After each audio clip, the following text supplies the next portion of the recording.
Selamat datang kembali di pembahasan mendalam kita. Hari ini kita fokus ke satu elemen nih. Namanya sering banget Anda dengar, apalagi kalau menyangkut Indonesia. Tapi mungkin belum terlalu kebayang ya, esensinya apa? Kita bicara soal nikel. Sumber kita kali ini materi memahami nikel, sifat dan kegunaan strategis. Jadi misi kita apa? Ya bongkar kenapa sih logam putih keperakan ini fundamental banget buat hidup kita sekarang. Jauh loh dari sekedar bahan baku biasa.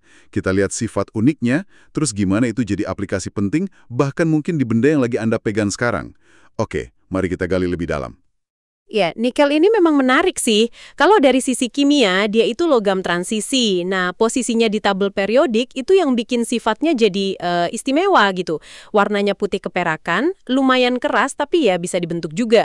Dan kalau di kerak bumi, kelimpahannya urutan ke-24. Kelihatannya biasa aja, tapi kemampuannya itu loh. Oke. Kemampuan luar biasa ya. Mari kita bedah nih. Sumber bilang sifat kuncinya itu tahan karat dan oksidasi. Oksidasi ini kan gampangnya kayak proses besi jadi karatan gitu ya kalau kena udara sama air. Tepat sekali. Kemampuan nikel buat nahan karat ini bisa dibilang salah satu nilai jual utamanya. Coba bayangin lingkungan yang korosif ya, entah di laut atau mungkin proses kimia di industri. Nah, nikel atau paduannya itu sering jadi pilihan utama karena awet. Terus lagi, dia punya titik leleh tinggi, sekitar 1453 derajat Celcius. Ini penting banget bukan cuma buat aplikasi panas biasa, tapi kayak di mesin jet atau reaktor. Suhunya kan ekstrim banget di sana. 1453 derajat. Wow, itu tinggi banget ya dibanding logam umum lainnya. Lalu disebut juga nikel itu sangat daktil. Maksudnya, gampang ditarik jadi kawat tipis gitu, tanpa putus. Dan juga konduktor listrik dan panas yang, lumayan baik lah ya. Serta bersifat magnetis juga di suhu ruangan. Betul, sifat daktil itu penting banget buat fabrikasi. Istilahnya gampang dibentuk. Misalnya pas bikin komponen yang rumit atau kawat yang harus banget. Konduktivitasnya memang nggak sebagus tembaga, ya tapi cukup oke buat aplikasi tertentu. Apalagi kalau digabung sifat lainnya. Sifat magnetisnya juga agak unik untuk logam sekuat ini. Dan, nah ini dia, yang nggak kalah penting di zaman sekarang. Nikel itu bisa didaur ulang sepenuhnya. Kualitasnya nggak hilang. Ini nilai plus banget dari sisi keberlanjutan. Wah, menarik banget ya kombinasi sifat-sifat ini. Lalu, gimana semua itu kepakainya di dunia nyata? Sumber ini jelas bilang, penggunaan terbesarnya ada di baja tahan karat atau stainless steel. Nah, ini kan yang kita sering lihat di alat makan, panci, sampai alat-alat bedah di rumah sakit. Benar sekali. Kira-kira 70% nikel dunia itu larinya ke pembuatan stainless steel. Nikel itu yang ngasih efek tahan karat sama kilapnya yang khas itu. Tapi yang sekarang relevansinya naik terus itu perannya di baterai isi ulang. Khususnya ya baterai lithium-ion buat kendaraan listrik, EV, sama gawe-gawe Anda itu. Di sini nih, peran nikel itu penting banget buat ningkatin kepadatan energi. Artinya apa? Artinya baterai bisa nyimpen energi lebih banyak, padahal ukuran dan beratnya sama. Atau ya bikin mobil listrik bisa jalan lebih jauh. Ini kayak ototnya baterai modern lah. Oh, oke. Jadi peran nikel di baterai itu langsung ke kapasitasnya ya. Pantesan jadi krusial buat EV.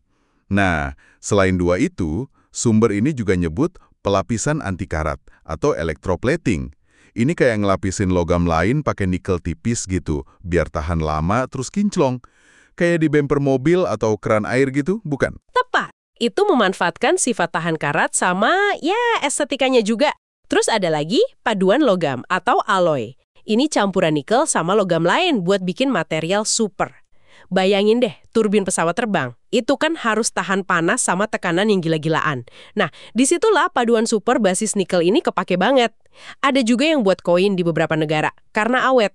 Terus sebagai katalis, semacam mak comblang kimia gitulah, yang bantu percepat reaksi tanpa ikut bereaksi. Ini banyak di proses industri penting. Luar biasa ya.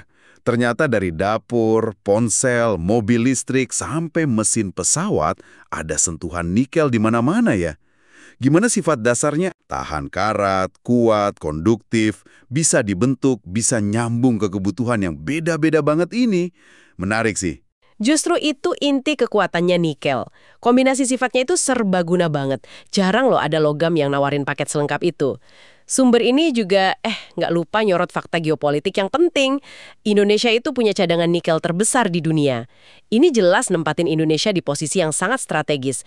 Tapi ya sekaligus bawa tanggung jawab besar juga soal pengelolaannya. Jadi kalau kita simpulkan nih ya, nikel itu bukan sekedar logam biasa. Kombinasi unik sifat fisika kimianya, awet, tahan panas, konduktif, gampang dibentuk, plus bisa didaur ulang, itu bikin dia jadi komponen vital banget dalam teknologi kunci. Mulai dari barang sehari-hari sampai inovasi masa depan kayak transisi energi. Dan hubungan langsung antara sifat dasarnya sama aplikasi strategisnya ini ya fundamental banget. Kemampuannya buat didaur ulang juga nambah nilai penting lagi, apalagi di tengah isu keberlanjutan global sekarang. Nah ini nih, jadi bawa kita ke satu pertanyaan buat Anda renungkan. Mengingat peran sentral nikel di teknologi hijau kayak baterai EV, yang penting banget buat dekarbonisasi, gimana caranya kita, sebagai konsumen, sebagai industri, dan juga negara penghasil kayak Indonesia, bisa secara bijak menyeimbangkan kebutuhan mendesak akan nikel ini, dengan keharusan untuk menjaga lingkungan dan kesejahteraan masyarakat di sekitar tambang. Gitu. Sebuah pertanyaan yang kompleks ya, dan dampaknya luas. Perlu kita pikirkan sama-sama. Terima kasih sudah menyimak pembahasan mendalam kita kali ini.